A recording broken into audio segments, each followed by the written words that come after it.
Boysun zaminida shakllangan noyob hunarmandchilik an'analari bugun ham o'zining tabiiyligi va falsafiy mazmuni bilan e'tiborni tortadi.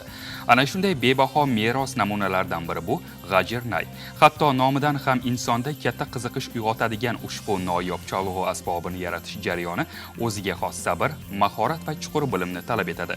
Boysunlik usta hunarmand Bo'riqul Jumayev aynan shu qadimiy an'anani davom ettirib kelayotgan kam sonli ustalardan biridir. G'ajir Nayning yaratilish jarayoni uning nozik jihatlari haqida navbatdagi lavhamiz orqali tanishasiz. Boysun zamini azaldan nafaqat mana shu betakror tabiati, balki o'zining noyob hunarmandchiligi bilan ham butun dunyoga mashhur. Ana shunday hunarmandchilik, ya'ni san'at namunalaridan biri bu G'ajir Nay yasash usulidir. Mana bu nay hech qanday daraxt yoki butaning shoxi emas. Bu qushning suyagidan tayyorlangan, to'g'rimi? G'ajir qushining suyagidan tayyorlangan.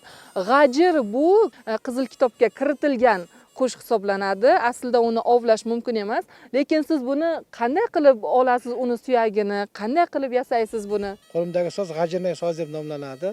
Bu qadimda bobolarimiz tomonidan, ota-bobolarimiz tomonidan yasalgan so'z.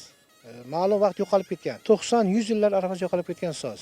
Buni shu men mana shu tog'larda mol boqib yurgan paytlarimda bir Botir bobo degan bobo aytib qo'yganda menga. Men o'sha paytlarda sibizg'a yasab chalib yurardim. Keyin boya turbalarni kesib nay yasardim. Keyin undan keyin surnaga qiziqdik. Loy shupillakdan chalib yurardim. O'shanda Botir bobo degan bir bobomiz "Sening bobong G'ajir Nay chalardi" deb bobo gurum berib qoldi. Ota bobolardan o'tib kelgan hunar ekan. Aslida o'sha ota bobolarimiz tomonidan avloddan avlodga o'tib kelayotgan bir san'at turi hisoblanadi. Keyin men o'sha bobodan so'raganman, G'ajir Nay nima bo'ladi, qanday yasaladi, nimadan bo'ladi degan. Keyin o'sha Botir bobomiz mol boqib birga tog'da yurganimizda albatta tabiat qonuni bu. Qariydi, tomog'iga suyak tiqiladi. O'ladida keyin uni o'lgandan keyin bu qushni hech qanday yirtqich hayvon, balki shu tulki ham, bo'rilar ham yemaydi go'shtini. Yemagan holatda ko'rganman. Bir skelet suyagi qolib ketadi. Mana shu qush bo'ladi. Keyin buni qayerda bo'ladi? Buni qanot suyagi bo'ladi deb o'sha bobo toyog'i bilan ko'rsatib, mana bu shu yerda qanot suyagi bor, shu yerda ikkita suyak bor, shuni olasan, ikki tarafini kesasan. Keyin kamida 40 kun, bo'lmasa-da undan ham ko'proq buloq suvining qora botqoq bo'ladi buloq suvida. O'sha qora botqoqqa ko'mib qo'yasan. O'sha ko'mib qo'ygandan keyin bu chilla saqlaydi. Bundan keyin go'shtlari chiriydi, toza bo'ladi, halol bo'ladi. O'zbekcha aytganda toyir bo'ladi degan so'zlar aytgan. Undan keyin qanaqa jarayonlardan o'tadi? Farq qilyapti-da ikkalasi. Farq qiladi. Mana yerda ancha ishlov berilgani ko'rinib turibdi bunga. Mana bunday holatda olsangiz mana shunday holatda qilasiz. Pichoqni orqa tarafidan sayqallanadi. Sayqallanib toza bo'ladi, mana qarang. Mana bunday holatga kelgandan keyin mana ko'ryapsizmi, mana qarang. Mana toza bo'lyapti. Lekin usti suyak qirilmaydi hech qachon. Mana pichoqning orqa tarafidan. Mana qarang, yaltillab boshladi birdan. Mana qarang, yaltillab boshladi.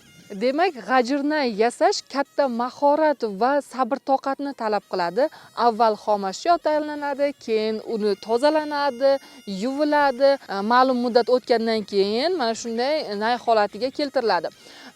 Bo'riqul aka, bu naydagi mana bu teshiklar orasidagi masofa ham undan chiqayotgan kuyni, ovozini belgilab beradi, to'g'rimi? Albatta. 2 yil deganda o'rganganman, chalib. Siz endi 2 yil davomida o'rganganingizni bizga hozir 10 daqiqada tushuntirib bera olasizmi? Albatta, yo'q, uni tushuntirib beraman. Sababi Hamro bobo degan boboga bordim.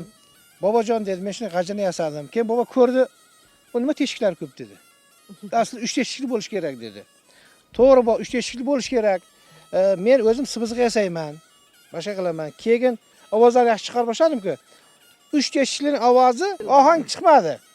Keyin men buni nima qildim? Natijada 5 teshikli qilib yasagandan keyin ovozga quloqqa yoqimliroq ohangga tushadigan qilib teshiklarni ko'paytirib yasadim. Baribir ulgu olib qolganman o'sha bobolardan. Undan keyin lab, tish, jag, nafas orqali chalinadi, ne baram deb qildi. Keyin men o'shanday qilib qanday holatda qo'ygan, nima holatda qo'yganini men umuman bilmaganman. O'sha bobodan qayta so'ralmaganmiz ham. Undan keyin 2 yil shug'ullandim. O'shanda holatda 2 yil deganda mana shu holat ovoz chiqarganman.